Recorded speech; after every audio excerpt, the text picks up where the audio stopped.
কুত্তা যদি ঘেউঘুই না করলো তাহলে কিসের? বাংলাদেশের 63 প্রেক্ষাগৃহে মোশাররফ করিমের হুব্বা সিনেমা মুক্তি পেয়েছে। বাংলাদেশের অভিনেতা মোশাররফ করিম বাংলাদেশের মতোই পশ্চিমবঙ্গে বেশ জনপ্রিয়। তিনি কিছুদিন আগেই পশ্চিমবঙ্গের হুব্বা শিরোনামের এক সিনেমায় নাম ভূমিকায় অভিনয় করেছে বাংলাদেশি এই অভিনেতা মোশাররফ করিম। হুব্বা সিনেমাটি শুক্রবার পশ্চিমবঙ্গে প্রেক্ষাগৃহে মুক্তি পেয়েছে। হুব্বা নিয়ে এমনই হওয়া উচিত ছিল, সেটাই হচ্ছে। চরিত্র এদিন বাংলাদেশের 64 প্রেক্ষাগৃহ প্রদর্শন শুরু হয়েছে সিনেমাটির। সামাজিক মাধ্যমে এ খবর জানিয়েছে সিনেমাটির আমদানিকারক প্রতিষ্ঠান জাজ মাল্টিমিডিয়া।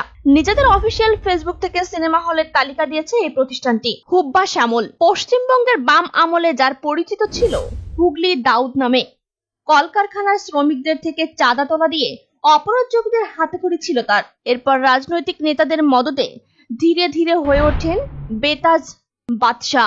খুন, ডাকাতি কিংবা রাহাজানির অজস্র ঘটনায় অভিযুক্ত হয়ে জেলও খাটেন কয়েক মাস।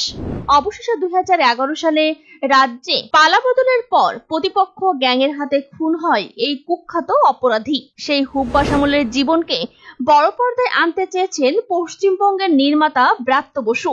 সিনেমাটির কেন্দ্রীয় চরিত্রে অভিনয় করেছেন বাংলাদেশি অভিনেতা মোশাররফ করিম।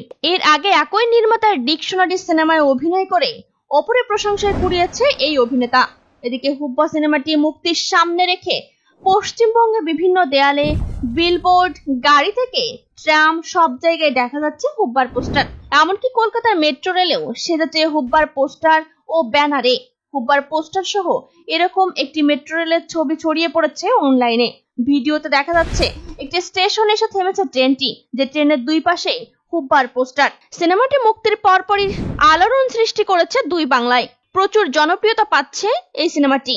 সুপ্রিয় দর্শক, প্রতিনিয়ত আপডেট সংবাদ সবার আগে পেতে আমাদের চ্যানেলটি সাবস্ক্রাইব করে সাথে থাকুন।